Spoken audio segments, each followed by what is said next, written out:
Estimados estudiantes, muy buenas tardes. Vamos a continuar con nuestro estudio de Platón.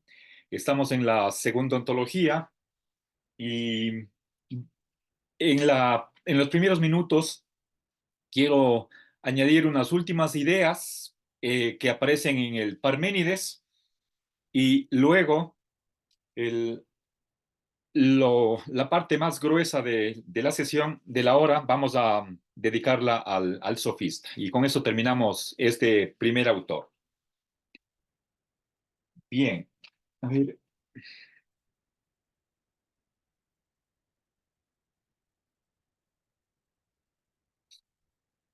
ver, para terminar la segunda hipótesis,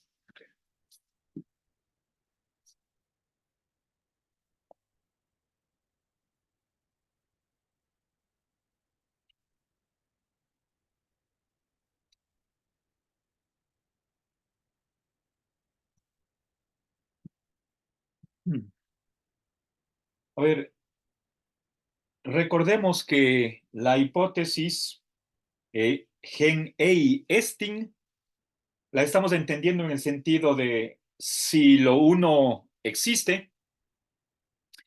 Ya mencioné de pasada que hay poco acuerdo entre los intérpretes, los estudiosos de este texto, sobre muchos puntos, incluso sobre el propio significado de cada hipótesis. Bien, ahora al final de esta hipótesis, si en el 155D, en la página, perdón, en la 155D, el, uno de los resultados conclusivos, o mejor dicho, una de las conclusiones a las que llega Platón es de que si lo uno es o existe, entonces tiene un nombre y se lo puede conocer, tiene conocimiento.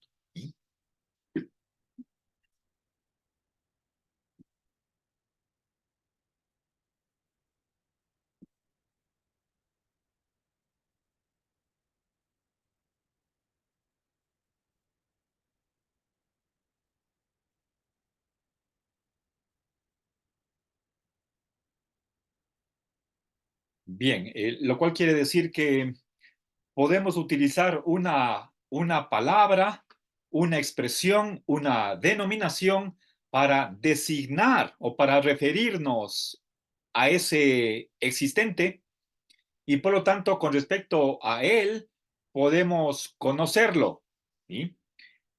Es decir, que podemos entrar en contacto con ese existente a través del lenguaje y de nuestra capacidad cognitiva. Bien, pero eso únicamente bajo esta suposición, ¿sí? Ya veremos que en la hipótesis 6 va a afirmar un resultado diferente cuando precisamente cambia la hipótesis. Bueno, el, no quiero detenerme más en la hipótesis 2. Avancemos a ver, a la quinta hipótesis. Ahí hay una idea que quiero resaltar.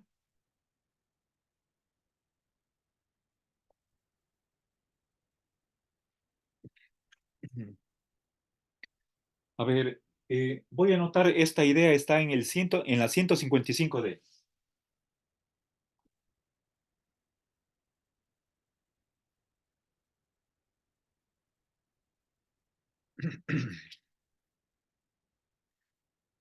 Recuerden, nosotros tuvimos la ocasión de examinar detenidamente unos, me parece que eran 11 o 12 pasos deductivos de la página A162, en la que, hablando sobre lo uno, pero en general los argumentos se pueden generalizar, que si es existente, tiene no solamente el ser, sino también el no ser. Y similarmente, lo inexistente, lo que no existe, tiene ser. ¿Sí? Pero ojo, ahí el no existe, el, es un no ser parcial. ¿Sí? Hay obviamente una distinción entre lo que no existe, simple y llanamente, y lo que no existe en absoluto, de ninguna manera. Ahora, una idea que vale la pena que no perdamos de vista es la de que tiene que ver con la verdad. ¿Qué es hablar la verdad o lo verdadero? Y esta idea está en la 161E.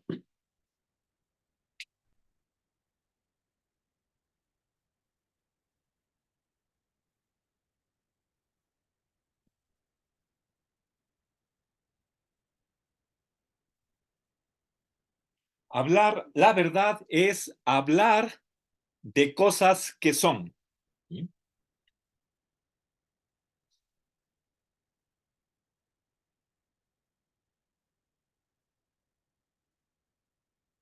El verbo imi, cuando no tiene atributo, se lo traduce por existe, y ese es el caso, sí, por lo tanto me voy a permitir traducir de otra manera, hablar de cosas existentes. ¿Sí? Esto es importante porque está relacionando la verdad, ¿sí?, con la existencia. ¿Sí?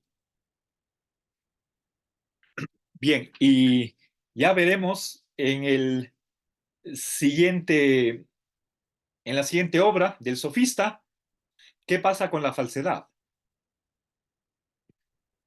Bien, no voy a añadir nada más de la hipótesis quinta y pasamos finalmente a la hipótesis sexta, el si lo uno no es.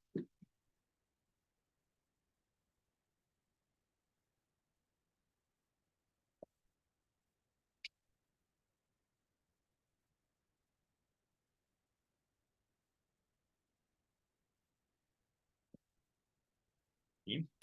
Nuevamente aquí el verbo ser está tomado en sentido existencial. Si lo uno no existe. Ahora, esta negación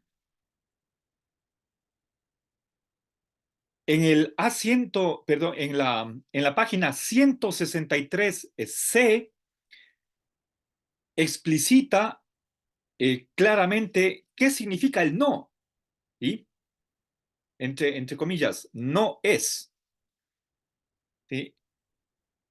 Platón aclara que se está refiriendo a lo que de ninguna manera, de ningún modo, sin cualificación y en ningún sentido existe. ¿Sí? Bien, entonces, bueno, a ver, me hubiera gustado tener la oportunidad de revisar cómo se expresa Platón en griego para poder mostrarles, y eso es algo que se puede hacer felizmente en Internet. Tenemos las obras de muchísimos filósofos en su original griego y con traducción inglesa, y podemos revisar. Hay un sitio, si no estoy mal, es de la Universidad de Tufts, que tiene un proyecto que se titula, si no estoy mal, Perseus, donde está ahí una colección de muchísimas obras de filósofos griegos, y con la facilidad de que se puede ingresando en una palabra, podemos ver el significado de esa palabra en un diccionario griego de Liddell y Scott. Y además, cuando son palabras declinables como sustantivo, adjetivo, verbo, nos hace un análisis gramatical.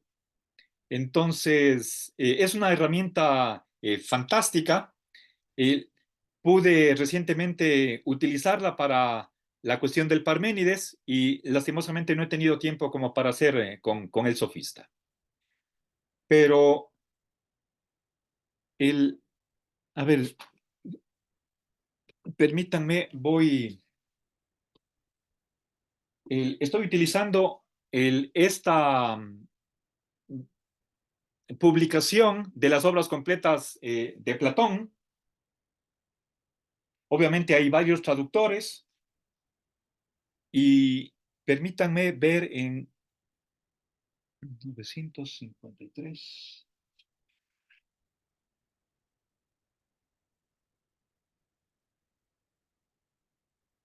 Sí. Bueno, está entonces en, en el 163C. Y lo uno no es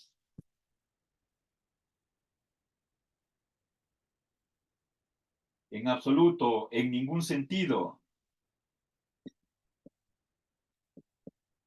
de ningún modo. ¿Sí?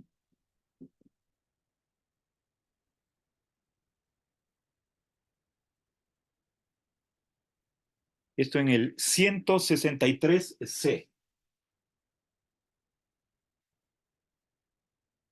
¿Ya? Entonces, hay esta aclaración de que se trata de una negación total. Aunque en la hipótesis simplemente está no es, inmediatamente la hipótesis empieza en 163B, es decir, 10 líneas antes. Y ya desde el inicio aclara cómo está entendiendo el no es. Y a las claras está tomado en un sentido fuerte, absoluto. Y lo importante es que en el 163 menciona que con respecto a algo que no exista en absoluto, nada que es puede pertenecerle. Eso es lo que podemos llamar la tesis del correlato.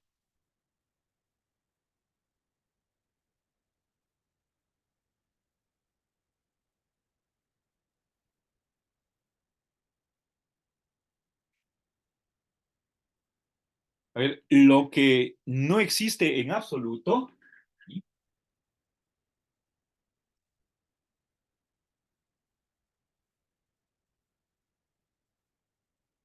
no puede recibir ningún atributo.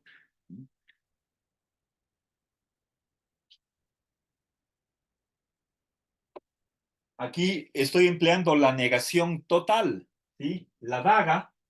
¿Sí?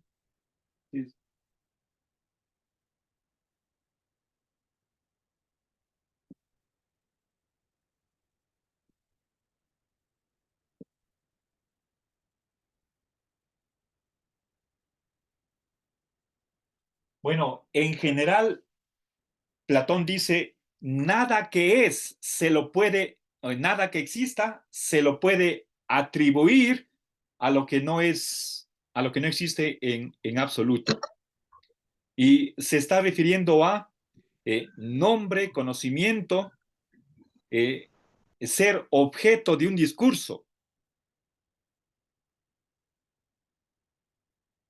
¿No? Y en general no puede tener ninguna cualidad, la que sea. ¿Sí? Bien, entonces, eh, nuevamente tenemos una negación total. Y para expresarlo en términos positivos, nuevamente aquí tenemos una formulación de la regla de generalización existencial. Dice, tener una cualidad que exista implicaría que tendría ser. ¿Sí? Bien, eso está en la 164A.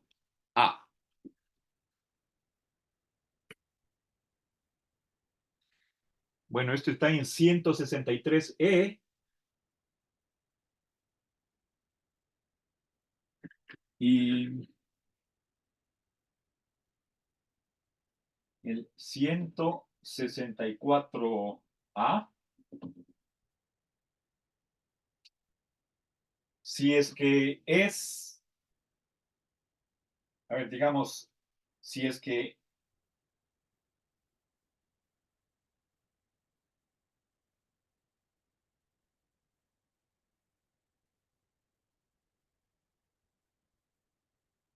X tiene una característica, entonces existe X. ¿Sí? O sea, tener una característica existente implicaría que tiene ser. ¿Sí? Es decir, a partir de la participación en una forma, concluimos la existencia de ese ente que participa. Bueno, no me voy a extender más en este texto. Voy a pasar a continuación al sofista.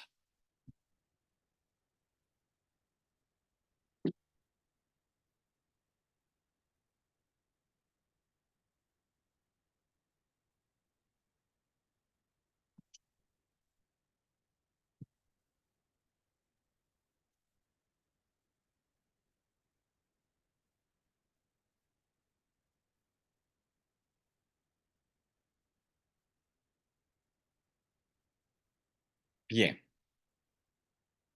uno de los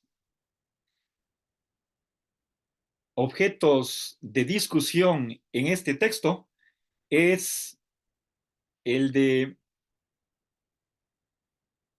analizar cuál es la función que hace el sofista.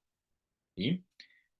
Sí, el sofista es aquel filósofo que, por una parte, es un erudito. Recuerden, era un maestro que andaba por las ciudades cobrando por sus lecciones. Tenemos la anécdota de que un día Gorgias se apareció en la plaza de Atenas y ante la multitud empezó diciendo preguntad, como dando a entender implícitamente que él tenía la respuesta para cualquier pregunta. Bueno, eran maestros de lenguaje, tenían discursos muy convincentes, pero la acusación es la de que no les importaba la verdad. ¿Sí? O sea, eran tan capaces de elaborar argumentaciones a favor de cualquier conclusión. E incluso nosotros tenemos ejemplos de los disoilogoi, es decir, los discursos dobles, que en primer lugar se elabora un discurso a favor de una tesis y a continuación, inmediatamente, el discurso contrario, tan convincente como el primero. Así, por ejemplo, en primer lugar, hablar a favor del gobierno, inmediatamente, a continuación, un, un discurso contrario en contra del gobierno. Y cómo los oyentes, el público que está asistiendo a esos discursos, toma en primer lugar una actitud favorable, dice, viva el gobierno, y después de oír el segundo discurso, abajo el gobierno. ¿Sí? Un ejemplo hermosísimo lo tenemos en el banquete, donde Sócrates pronuncia primero un discurso a favor del amor y luego uno en contra. Y les recomiendo, muy lindo. Bueno, entonces los sofistas tenían mala fama según Sócrates, Platón, Aristóteles. Y, a ver, pero los sofistas tienen un discurso, tienen una opinión, y la pregunta es, ¿lo que dicen ellos es verdadero o falso? Bueno, ¿quién es un sofista? Esa es una de las primeras preguntas que hay que realizar. Y se empieza diciendo que es un imitador de cosas reales. Obviamente, los sofistas, según la opinión de Platón, no aceptan la existencia de las formas, únicamente se quedan en lo que es sensible, empírico, nuestro mundo sublunar, y por lo tanto la tendencia es a no reconocerles que ellos tengan conocimiento. Bueno, entonces ese es uno de los problemas que está rondando las páginas que quiero comentar. Y ahora,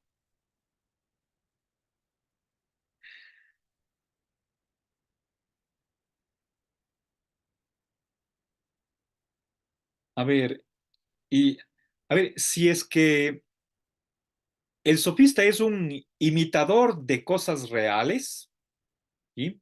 También se dice que el sofista es alguien que elabora imágenes, teniendo en cuenta que no es lo mismo una imagen que el objeto sobre el cual versa esa imagen, ¿sí? Bien, la imagen puede tener una semejanza con el objeto, ¿sí? Ahora, dice, la imagen no es real, no tiene una existencia real, pero de alguna manera existe, ¿sí? Bien, esta frase es importante. La imagen no tiene existencia real,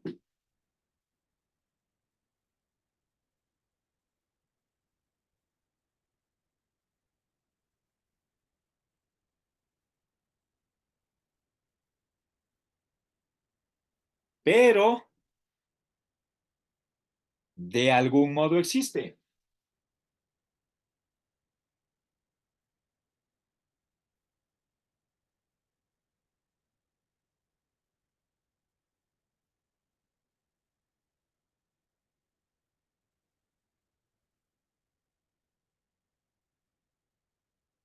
Bien, aquí la palabra que está empleando Platón es pos.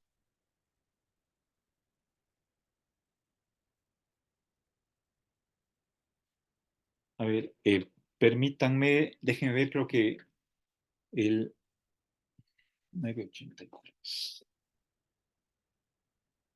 Sí, quería verificar si es que está bien escrita. Este es un adverbio que normalmente se lo traduce como en algún modo, pero lo curioso es que el diccionario de Pavón, que es el más conocido en nuestra lengua, menciona como uno de los significados de pos poco más o menos, es decir, cuestión de grados. En lugar de hablar de modos de ser, la imagen, o sea, el objeto del discurso del sofista existiría en alguna medida, ¿sí? Obviamente, cómo deberíamos traducir esta palabrita depende muchísimo del contenido general de la obra.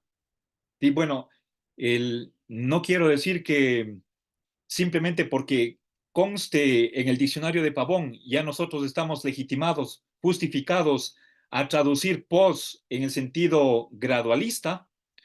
¿Sí? No creo que sea tan sencillo el, como simplemente cuestión de abrir el diccionario y nada más, sino que hay que entender el espíritu de la obra, el, la tendencia general del autor. Y parece que realmente en los diálogos de la vejez, los grados que eran importantísimos para el Platón del periodo medio, en su vejez juegan un papel secundario. ¿Sí? Bueno, simplemente hago ese comentario para nuevamente insistir en que nosotros ganaríamos muchísimo en nuestro rigor de comprensión filosófica de un texto histórico, si es que manejamos por lo menos, así sea, unos rudimentos del griego clásico, para no depender de traducciones, que no siempre el, son perfectas. Obviamente, el, un buen traductor puede hacer su mejor esfuerzo por el vertir a nuestra lengua lo que está en el original, pero eh, una traducción siempre es empobrecedora de la riqueza que está en el original. Bien, a ver, entonces, fíjense, aquí tenemos una especie de contradicción. ¿Sí? El, estamos hablando de la imagen, ¿sí?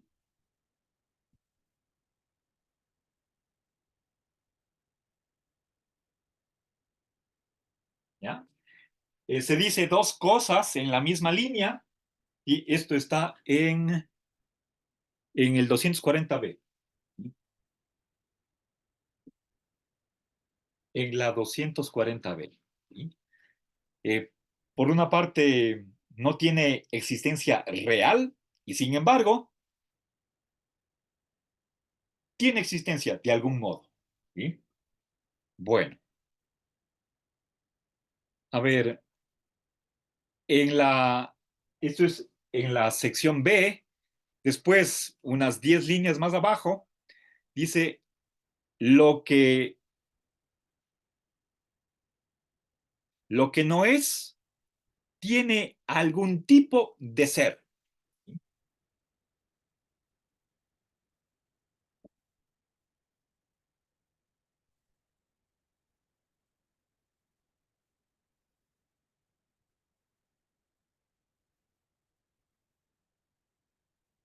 Bien, esto es 100, a ver, 240C.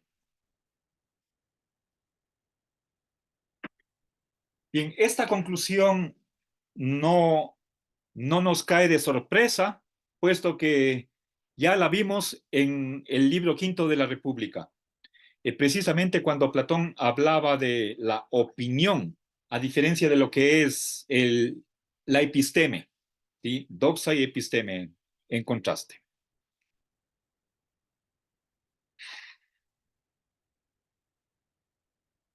Ahora, una vez que se habla de lo que no es, Platón analiza qué es el pensamiento falso y nos dice que es pensar cosas contrarias a las cosas que son.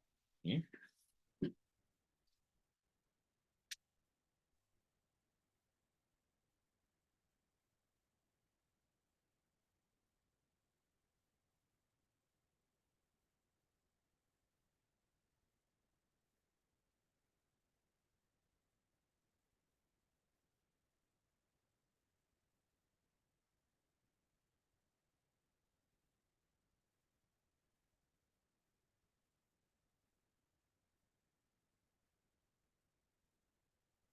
Bien. Nuevamente, creo que lo mejor sería traducir aquí el verbo ser en sentido existencial. ¿Sí? Si es que Sócrates está sentado, así son las cosas, y yo pienso o digo Sócrates está parado, entonces lo que uno dice o piensa es falso porque está enunciando o pensando algo diferente a cómo son las cosas en la realidad. ¿Sí? Bien, entonces, fíjense, esta idea guarda relación con lo dicho en A161E del Parménides, ¿sí? Que es aquí voy a poner el verbo existe, y esto está en el 240D.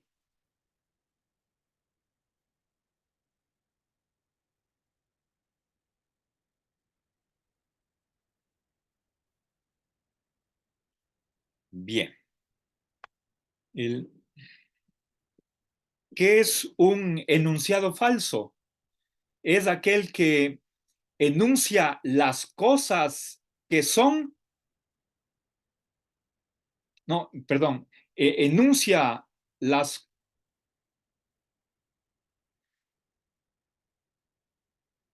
que las cosas que son no son. Es decir, que las cosas que existen no existen y que las cosas que no son, sí son. Es decir, nuevamente lo contrario, estamos el, relacionando la falsedad con lo contrario a la existencia. ¿Sí? Bien, y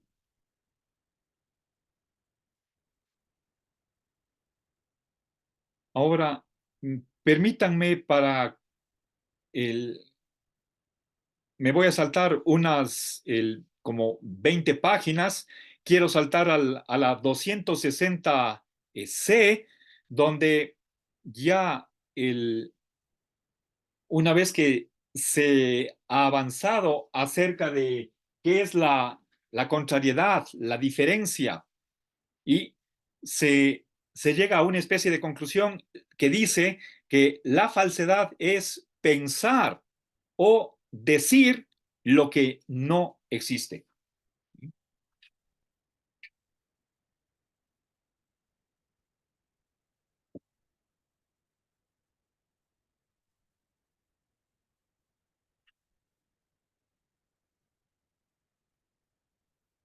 ¿Sí? Lo que no es. Eh, por lo tanto, fíjense, a ver, esto está en 260C.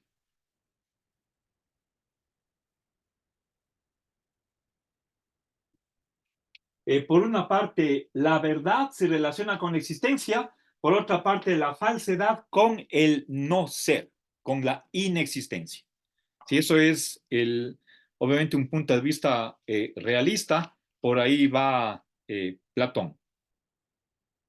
Ahora, eh, para terminar, quisiera referirme a un género de consideraciones que plantea Platón con respecto a las propias formas. ¿Sí? Hasta aquí les he hablado del sofista y Platón cree que no hay que mirar lo que hace el sofista simplemente en blanco y negro, sino que hay que hacer matizaciones. Si bien como creador de imágenes el sofista se refiere al no ser y por lo tanto lo que él dice es falso, ese no ser tiene realidad. ¿Sí? Eso es ¿sí? Lo que está acá en 240C. Bueno, y en la República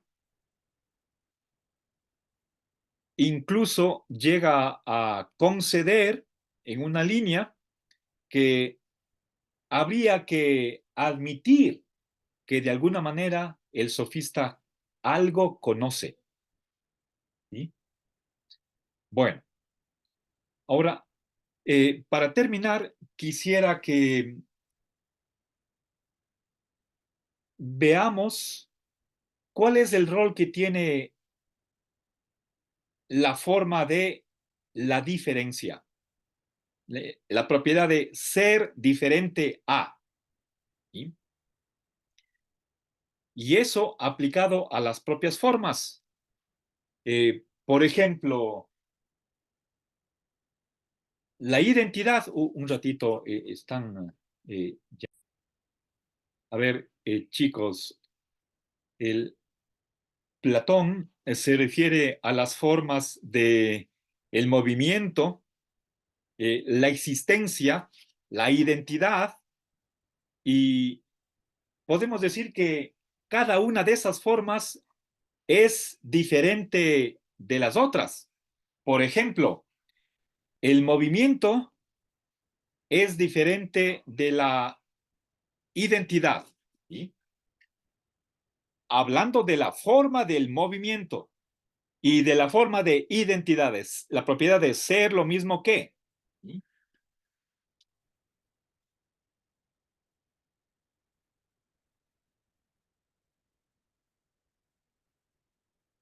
¿Sí?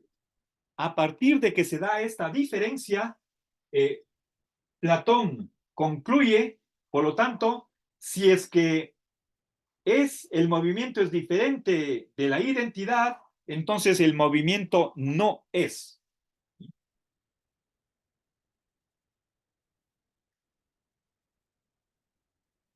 ¿Y eso por qué?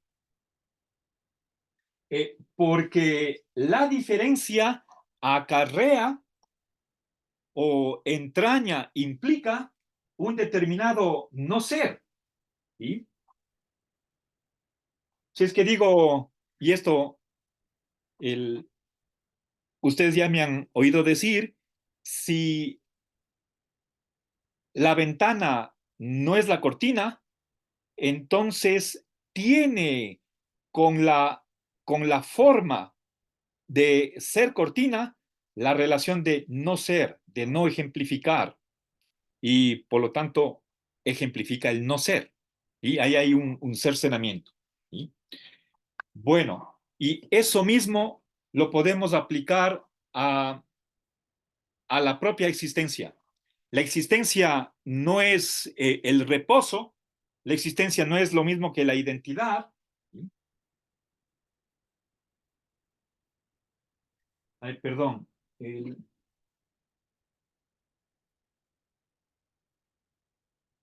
y con esto acabo. La existencia es diferente de, digamos, la identidad. Por lo tanto, la existencia no existe. La forma del ser es inexistente. Bueno, chicos, lastimosamente se me acabó la hora. La próxima clase redondearé este importantísimo texto del sofista y con eso damos por terminado nuestro estudio de Platón. Una buena tarde.